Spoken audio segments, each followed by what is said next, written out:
क्योंकि कम से कम जो कश्मीर में इंतजार किया जा रहा था कि जो बड़ी और रिवायती पार्टियां हैं उनके उम्मीदवार कब आएंगे सामने, तो अब कम से कम नेशनल कॉन्फ्रेंस ने अनंतनाग की सीट पर अपना उम्मीदवार उतार दिया है। किस तरह से अब इसे देखा जाए, क्योंकि अभी बीजेपी के भी उम्मीदवार इस पर आएंगे, कांग्रेस के उम्मीदवार आएंगे, और एक सवाल यह भी है कि अब क्या यह मानकर चला जाए कि नेशनल कॉन्फ्रेंस अब अपने ही दम पर इस सीट पर लड़ेगा, इंडिया अलायंस अब उसका कोई लेना देना नहीं है? बिल्कुल नहीं है अबू हुरैरा साहब, अलायंस बरकरार है जी और ये चीज पहले से तय थी जी कि भाई जो सीटें ऑलरेडी अलायंस के पास हैं वहां उसी पार्टी के कैंडिडेट खड़े होंगे। ये शुरू से ही हमारा स्टैंड रहा है नेशनल कॉन्फ्रेंस का, और इसमें मुझे लगता है कि इससे अलायंस में कोई दरार पड़ने की मुझे उम्मीद नजर नहीं आती है। जी जहां तक रहा सवाल, कांग्रेस जो मैन अलायंस पार्टनर है, पीडीपी मैन अलायंस पार्टनर है, जी तो मुझे अभी तक तो ऐसा कोई लगा नहीं कि इन तीनों पार्टियों के अलायंस में कोई दरार पड़ने वाली है। और ये चीज पहले से तय थी, हमारा स्टैंड जो था नेशनल कॉन्फ्रेंस का ये पहले से ही था कि भाई 3 सीटें जो नेशनल कॉन्फ्रेंस के पास हैं उन पर नेशनल कॉन्फ्रेंस के ही उम्मीदवार होंगे। तो इसमें मुझे लगता है कि कोई अचंभे वाली बात है नहीं, ना ही कोई नई बात है। और मियां साहब का भी पहले से ही तय था, गौरव हाउस पहले से ही चल रहा था, लेकिन मौजूद जो कैंडिडेट हैं वो मियां साहब ही थे। हम सब की राय तो मुजफ्फर साहब, अब इस पे क्या मानकर चला जाए कि इंडिया अलायंस का सपोर्ट नेशनल कॉन्फ्रेंस को मिलेगा? पीडीपी और कांग्रेस आपका सपोर्ट करेंगी इस पर? बिल्कुल, मुझे तो लगता है कि कांग्रेस भी सपोर्ट करेगी, पीडीपी भी इस पर सपोर्ट करेगी, क्योंकि ये चीज तय हो चुकी थी पहले से ही जी कि भाई जहां जहां अलायंस पार्टनर जीते हुए हैं वहां वही रहेंगे, क्योंकि अदरवाइज इससे बहुत सारी मुश्किलात पैदा हो सकती थी पूरे खाली जम्मू कश्मीर में ही नहीं बल्कि बाहर भी। तो ये एक नेशनल लेवल पर ये डिसीजन लिया गया था, प्रपोजल दिया गया, और उस पर उसी के मद्देनजर ये फैसला लिया गया कि यहाँ मियां साहब ही इलेक्शन लड़ेंगे। और वाकया ही इसमें कोई दो राय नहीं कि मौजू जो हमारे कैंडिडेट थे वो मियां साहब ही थे। एक बेदाग शख्सियत हैं जिन पर किसी कोई उंगली नहीं उठा सकता है। और अलायंस जो है वो सिर्फ किसी एक सीट या एक यूनियन टेरिटरी या रियासत किसी के लिए नहीं है, ये तो अलायंस जो है ये पूरे मुल्क के लिए है। और एक सीट के मैं कहता हूं अगर किसी के तवक्कात के खिलाफ भी कोई हुआ है तो एक सीट के ना मिलने से अलायंस टूटने की मुझे कोई दूर दूर के भी खदशात नजर नहीं आते हैं। नहीं तो क्या नेशनल कॉन्फ्रेंस ने इस पर नहीं, जिस अलायंस की आप बात कर रहे हैं मुजफ्फर साहब, मैं सिर्फ ये समझना चाह रहा हूं कि पूरे मुल्क की आप मिसाल दे रहे हैं, ठीक है, लेकिन क्या मियां अल्ताफ साहब को लाने के लिए नेशनल कॉन्फ्रेंस ने अपनी जो अलायंस की पार्टियां उनसे मशवरा किया है, उन्हें कॉन्फिडेंस में लिया है, या ये किस तरह का है, सिर्फ हवा में अलायंस है बस? देखें, जहां कांग्रेस ने अपने कैंडिडेट डिक्लेयर किए हैं, जिस तरह जम्मू और उधमपुर वाली सीट पे कांग्रेस ने अपने कैंडिडेट उम्मीदवार जो हैं वो उतारे हैं, वो कांग्रेस का अंदरूनी मामला है। कांग्रेस किसको उतारेगी, बाकी तमाम पार्टियां उसको सपोर्ट करेंगी। उसी तरह कश्मीर की 3 सीटें जो हैं वो क्योंकि नेशनल कॉन्फ्रेंस के हिस्से में आई हैं तो नेशनल कॉन्फ्रेंस खुद ही फैसला करेगी और बाकी पार्टियां उसकी सपोर्ट करेंगी, क्योंकि कैंडिडेट का फैसला करना इंटरनल मामला है पार्टी का, उसमें दूसरी पार्टियां मुदाखलत नहीं करती हैं, ना ही नेशनल कॉन्फ्रेंस ने किसी दूसरी पार्टी को मुदाखलत की है। जी बिल्कुल। मैं एडवोकेट इकबाल ताहिर साहब आपके पास आना चाहूंगा। अब जम्मू कश्मीर की सियासत बड़ी दिलचस्प लग रही है। 2019 में जो जहां से जीता था वो वहां से लड़ेगा। पीडीपी कहां से लड़ेगी? पीडीपी भी तो अलायंस का हिस्सा है। कांग्रेस ने 2 सीटों पर उम्मीदवार के ऐलान कर दिए हैं, बची 3 सीटें, या आप लद्दाख की सीट ले लीजिए तो 4 सीटें बचती हैं। एक सीट अब अनंतनाग राजौरी पर नेशनल कॉन्फ्रेंस ने अपना उम्मीदवार उतार दिया है। तो अब मानकर चला जाए कि जो 3 सीटें बची हुई हैं, 2 कश्मीर की और 1 लद्दाख की, इन 3 सीटों पर पीडीपी लड़ सकती है। देखिए, हमने पहले भी ये बात कही है जी कि जो 2019 के बाद में जो सिचुएशन वादी में डेवलप हुई, जम्मू कश्मीर में डेवलप हुई बिलखुसूस, और जो सारे मुल्क भर में जो हालात हैं उनको मद्देनजर रखते हुए लोगों की ये चाहत है, लोगों की ये डिमांड है कि सभी सेकुलर पार्टीज, सभी पार्टीज जो बीजेपी के अगेंस्ट खड़ी हैं, वो एक ज्वाइंट हिकमत अमली लगा करके और मिलजुल के वो इलेक्शन लड़े। ये लोगों की डिमांड जी। और जो लोगों की डिमांड है वो पीडीपी की डिमांड। हम भी चाहते हैं कि जो इलेक्शंस हों, जहां आज हालात हैं जो जम्मू कश्मीर में आपने देखा अगस्त 5 2019 के बाद में हमसे 370 छीना गया, हमारा स्पेशल स्टेटस छीना गया, लोगों को नौकरियां नहीं मिली, हमारे रिसोर्सेज, हमारे लैंड, हमारे जॉब सब हमसे छीना गया, हमारे नौजवान जेलों में बंद हैं। तो ये बहुत बड़े इश्यूज हैं और ये बड़ा एक क्रिटिकल जंक्चर है जम्मू कश्मीर। और दूसरी तरफ जब आप मुल्की सतह पर देखते हैं, आज जो हमारा आईन है, जो कॉन्स्टिट्यूशन है, वो खतरे में है और हम ऐसे यानी मरहले पे पीडीपी खड़े कुर्बानी हैं दे रही है। कि लोग पीडीपी एक बड़े अक्कासी बड़े कर रहे मफाद हैं। में कुर्बानी दे लोग- रही, ये मानकर चला लोग- जाए। तमाम लोग- सवालों का जवाब लोग ये है कि अक्कासी कर पीडीपी रहे हैं। कुर्बानी दे रही है। एक मिनट, महबूबा मैंने अभी मुफ्ती बात जी कंप्लीट अनंतनाग नहीं की। राजौरी रुक सीट जाइए, से चुनाव लड़ना रुक जाइए, चाहती थी, कुर्बानी दे रही हैं। अबू हुरैरा जी, मुझे बात कंप्लीट करने दीजिए। जी, जी। तो हम मुल्की सतह पे जो इश्यूज हैं उसकी जी। जरूरत ये थी कि सब लोग मिलकर इलेक्शन लड़े और जो बीजेपी है और इनके एलाइज हैं उनको हराया जाए। अब जो सूरत हाल डेवलप हुई है, हमने जी। पहले भी कहा है, हम कोई दंगल नहीं करने वाले हैं। जो पार्टी का स्टैंड होगा वो पार्टी की लीडरशिप डिसाइड करेगी और आपके सामने वो बात आएगी। नहीं, मैंने देखिए मुख्तसर में यही पूछा था कि पीडीपी जो है वो एक तरह से कुर्बानी दे रही, बड़ा मफाद है और बड़ा मिशन है, तो इसमें पीडीपी कुर्बानी दे रही, बस मैंने इतना ही पूछा था। और चलिए, मैं सुरेंद्र अंबरदार जी आपके पास आना चाहूंगा। सुरेंद्र हमारा अंबरदार जी, मकसद है कि जम्मू कश्मीर के लोगों की अक्कासी हो जी। और जम्मू कश्मीर के लोगों के साथ जो जो नाइंसाफी हुई है उसकी तर्जुमानी हो। और हमारी नजर में पीडीपी एक वाहिद जमात है जिसने सब बेबाक होकर, डर से दूर होकर ये बात कही है और खुल के कही। ठीक है, मैं सुरेंद्र अंबरदार जी आपके पास आना चाहूंगा। अभी तक तो यहां पर बीजेपी ने भी अपना उम्मीदवार नहीं उतारा, लेकिन अनंतनाग राजौरी पुंछ जो पार्लिमानी सीट है, इस पर मियां अल्ताफ अहमद नेशनल कॉन्फ्रेंस के उम्मीदवार हैं, बाकायदा ऐलान हो गया। बीजेपी इसे किस तरह से ले रही है? देखिए अबू जी, बात यह है कि हमारी जानकारी में पहले से ही था कि नेशनल कॉन्फ्रेंस तीनों सीटों पे लड़ेगी। वो तो पहले से क्योंकि कह उमर रही अब्दुल्ला थी। साहब ने एक स्टेटमेंट दे दिया था। जब बिल्कुल जब उमर अब्दुल्ला साहब से यह पूछा गया कि गुपकार में कोई ऐसा डिसीजन हुआ है क्या, तो उमर अब्दुल्ला ने सिरे से खारिज कर दिया कि गुपकार कोई ऑर्गेनाइजेशन नहीं है, हम गुपकार के पार्ट नहीं है, मैं गुपकार का कंपोनेंट नहीं हूं। और पीडीपी के लिए उन्होंने कहा कि ये एक नॉन एंटिटी है अब जम्मू कश्मीर में, पीडीपी कोई ऑर्गेनाइजेशन नहीं है, पीडीपी के पास कुछ रहा नहीं है, इसलिए पीडीपी की बात क्यों कर रहे हैं। तो पीडीपी का भी स्टैंड अभी क्लियर है कि पीडीपी भी तीनों सीट पे इलेक्शन लड़ेगी। इसलिए जो ये सो कॉल्ड अलायंस है जो गुपकार से शुरू हुई है, वो कोई अलायंस नहीं था, वो अलायंस ऑफ बिट्रेयल था।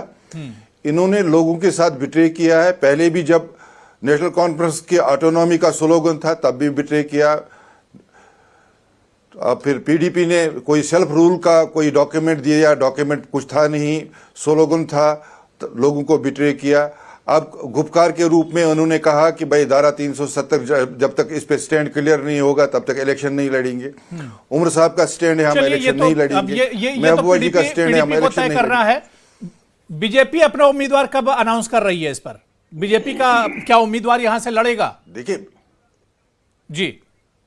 देखिए बीजेपी का निर्णय आपको ज्यादा जानकारी है कि पार्लियामेंट जो हमारी इलेक्शन कमेटी है फेज वाइज वो सभी कैंडिडेट्स को फेज वाइज डिक्लेयर करते हैं। तो जो पार्टी हाई कमांड का जो डिसीजन होगा वो हम सबके लिए इम्पोर्टेंट है।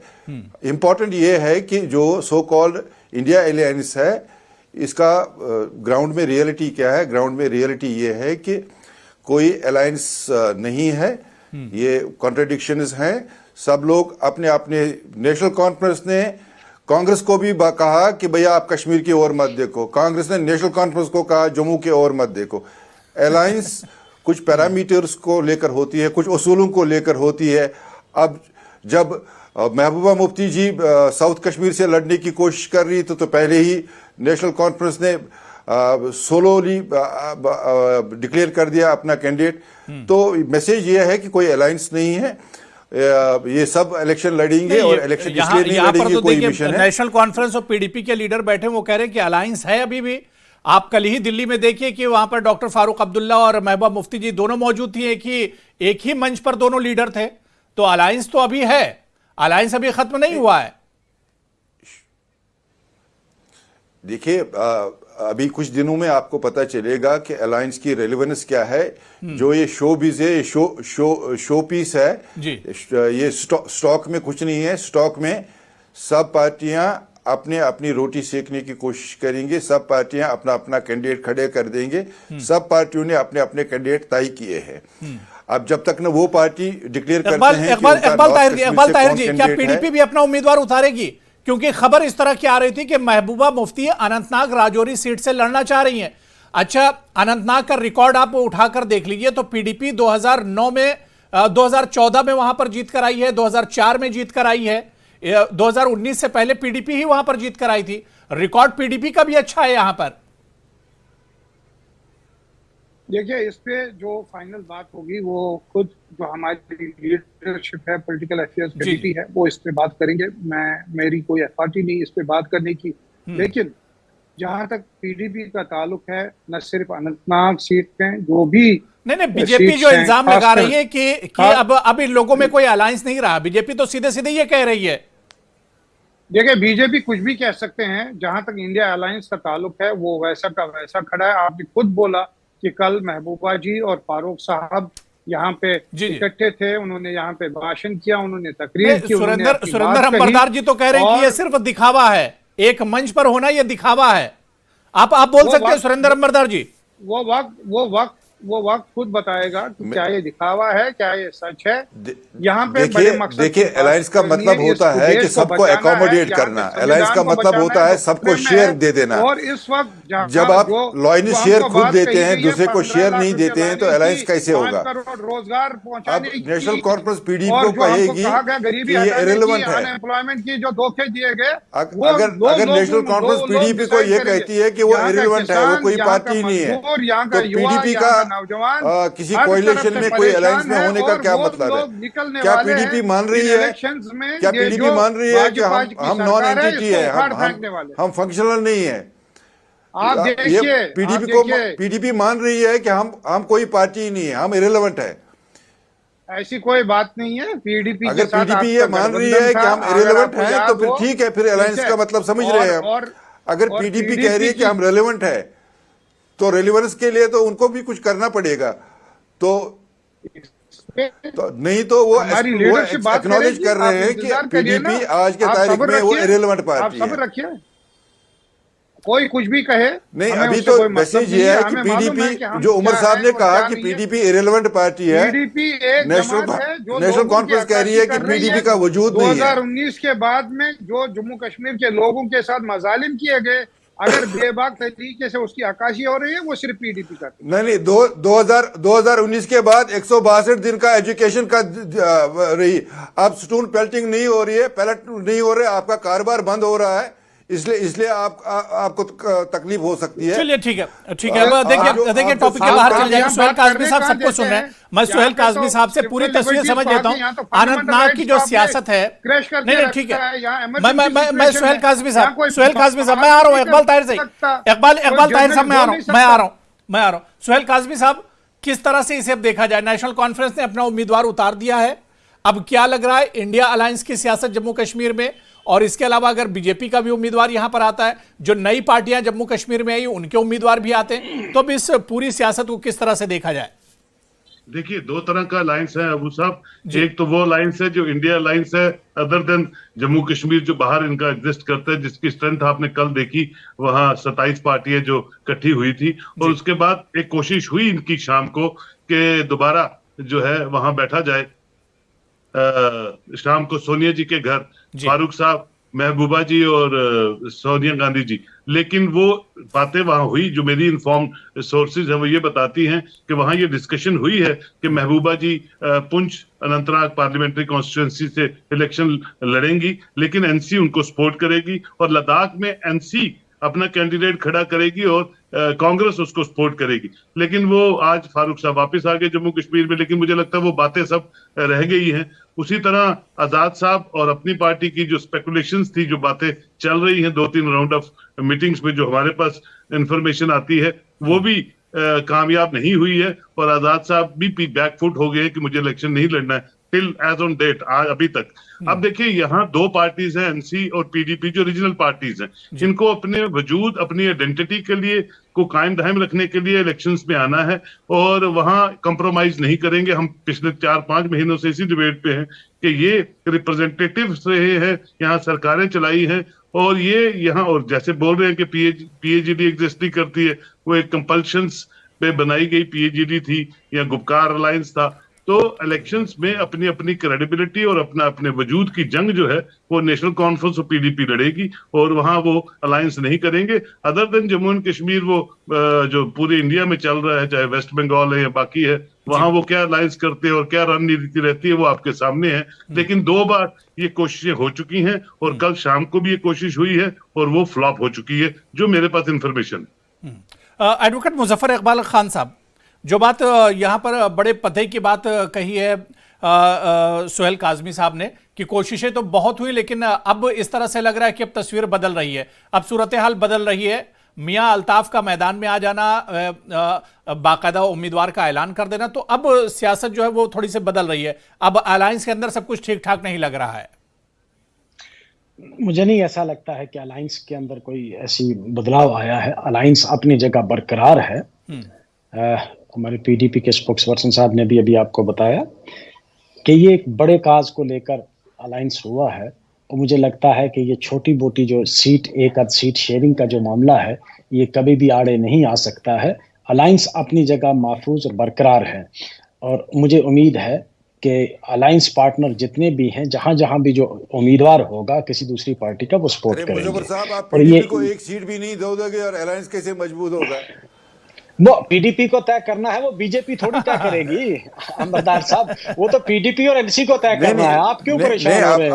आप अपना तो कैंडिडेट उतारिए। आपको तो कैंडिडेट ही नहीं मिल रहा है अंबरदार साहब, आपको तो कैंडिडेट ही नहीं मिल रहा है कोई। नहीं, हमको कैंडिडेट नहीं मिल रहा है। हम नहीं, आपको 3 सीटों पर तो कैंडिडेट उठाएंगे अभी तक। हमारे यहाँ तो चलो, एक तरफ बहुत कद्दावर शख्सियत थी महबूबा मुफ्ती जी, दूसरी तरफ मियां अल्ताफ साहब हैं, जी फारूक साहब हैं, उमर साहब, हमारे पास तो उस कद्दावर शख्सियत को आपने मैंडेट देना था ना, महबूबा जी को मैंडेट देना था ना। मैं कहता हूँ वो हमारा और उनका मामला है। आप भी अपना तो कैंडिडेट लाइए। आपको क्यों परेशानी हो रही है? नहीं, ये पॉलिटिक्स परेशानी कीजिए। आप अपने लिए कैंडिडेट तो ढूंढिए। अब आप कहेंगे कि पीडीपी इररिलेवेंट पार्टी है, पीडीपी एग्जिस्ट नहीं करती है, तो कभी भी हमने ये नहीं कहा अंबरदार जी, हमने कभी भी ये नहीं कहा कि पीडीपी और नेशनल कॉन्फ्रेंस, ये ऑन रिकॉर्ड है साहब कि पीडीपी इररिलेवेंट है। पीडीपी के साथ कोई हमारा कोई, किसी ने ये नहीं कहा है, ये किसी ने नहीं कहा है। आपने पहले भी कहा कि उमर साहब ने, हमने कभी भी ये नहीं सुना, किसी जर्नलिस्ट ने भी ये नहीं सुना होगा कि उमर साहब ने कभी भी ये कहा कि पीडीपी इररिलेवेंट है। ये तो कभी भी नहीं किसी ने कहा, ना पीडीपी ने कभी ये कहा कि नेशनल कॉन्फ्रेंस इररिलेवेंट है। अभी तक हमने ये नहीं सुना है। बाकी अगर मैं ये भी बताऊं आपको, अगर महबूबा मुफ्ती जी भी लड़ेंगे, वो भी हमारे लिए बाइस फख्र होगा। मियां साहब लड़ेंगे, बाइस फख्र होगा। हो सकता है अभी बात इसके बाद भी तय होगी। अभी 2 सीटें बाकी हैं।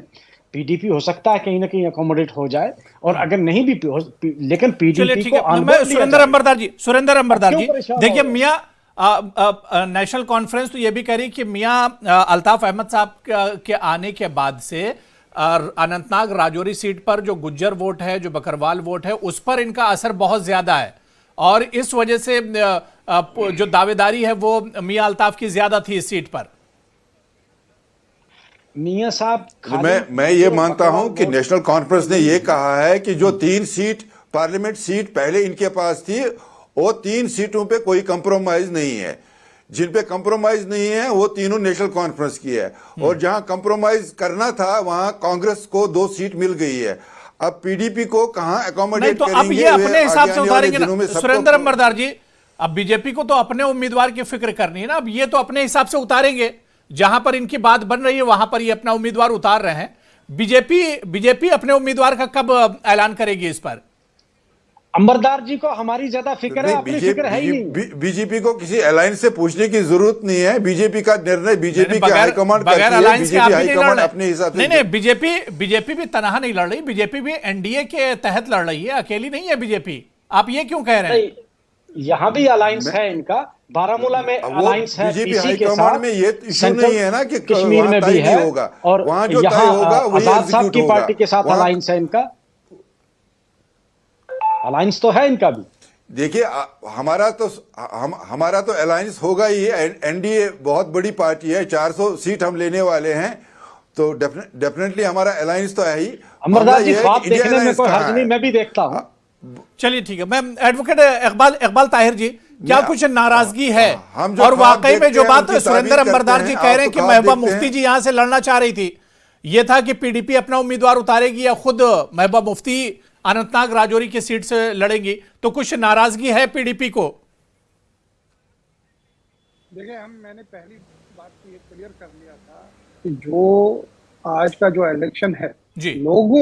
लोग चाहते हैं कि सब मिलजुल कर ये इलेक्शन लड़े, क्योंकि जम्मू कश्मीर में जो हालात है और मुल्क में जो हालात है, उसकी जरूरत ये है कि सब ऐसी पार्टी जो बीजेपी को अपोज करते हैं, जो इस देश का कॉन्स्टिट्यूशन बचाना चाहते हैं, जो इस देश का सेकुलर नहीं तो खुलकर फिर पीडीपी क्यों नहीं कह रही है कि हम सपोर्ट करेंगे? पीडीपी की तरफ से खुलकर कोई बयान क्यों नहीं आ रहा है? आज पीडीपी की तरफ से बयान आना चाहिए था कि मियां अल्ताफ का जो है वो हम सपोर्ट करेंगे अनंतनाग की सीट पर। यह बयान तो नहीं आया आज पीडीपी की तरफ से। एक तरफ आप अलायंस की बात भी कर रहे हैं, इत्तेहाद की बात कर रहे हैं, मुल्क की हिफाजत और जमहूरियत की बात कर रहे हैं, एक तरफ खुलकर नहीं बोल रहे हैं। देखिए, अलायंस का जो मकसद है उसी के बारे में बात करेंगे ना। हमें अलायंस के मकसद की बात करनी है। यहाँ पे जो बीजेपी के प्रवक्ता है वो एक झूठी इमेजिनेशन में यकीन रखते हैं और उनको लगता है कि जो अलायंस है, अलायंस खत्म हुआ है। अलायंस खत्म नहीं हुआ है, अलायंस का एक बड़ा मकसद है और हम उस अलायंस को लेकर कमिटेड हैं। जो गुप्कार डिक्लेरेशन का ऑब्जेक्टिव हम बीजेपी तो सुरेंद्र अंबरदार जी, बीजेपी तो मौके की तलाश में, बीजेपी चाह रही है कि यहाँ पर अलायंस टूटेगा और कुछ नई पार्टियां हैं, और इसके अलावा डीलिमिटेशन भी एक बड़ी वजह है, और बीजेपी तो मौका यहां पर देख रही है। सुरेंद्र अंबरदार जी, बीजेपी मौका देख रही है यहां पर? देखिए, हमने तय किया है कि जम्मू कश्मीर में जो अभी पार्लियामेंट इलेक्शन है उसमें नेशनल कॉन्फ्रेंस और पीडीपी, हमारी उम्मीद थी कि ये इकट्ठे लड़ेंगे और ताकत अपना रिकॉन्साइल करेंगे, पर ऐसा नहीं दिख रहा है। इकट्ठे नहीं लड़ेंगे तो इनमें फायदा कोई तो रिकॉन्सिलिएशन हो रही बीजेपी है। उठाएगी। आप लोग इसका फायदा तो उठाएंगे अगर ये इकट्ठे नहीं लड़ेंगे। देखिए, ये खुद कमजोर हो रहे हैं, ये खुद आपस में लड़ेंगे तो फायदा तो कोई लेगा ही, और बीजेपी फायदा लेगी तो उसमें कोई बुरी बात थोड़ी है। हम तो पॉलिटिकल पार्टी हैं, पॉलिटिकल पार्टी होने के नाते हम नहीं चाहते थे ये लड़े, पर ये खुद ही लड़ रहे हैं। तो ठीक है, मैं सुहेल काज़मी साहब, बहुत छोटा सा एक कमेंट, क्या अगर इत्तेहाद में जो अलायंस हो उसमें बाकायदा इत्तेहाद नहीं होता है और कोई नाराजगी अंदर खाने रहती है, तो क्या इसका फायदा बीजेपी को होगा आने वाले दिनों में अगर बीजेपी का उम्मीदवार आता है? क्योंकि सियासी सूरत हाल बहुत सर बदल गई है। देखिए, वो पोलिंग परसेंटेज बढ़ेगी, भारतीय जनता पार्टी को कश्मीर से कुछ नहीं मिलेगा।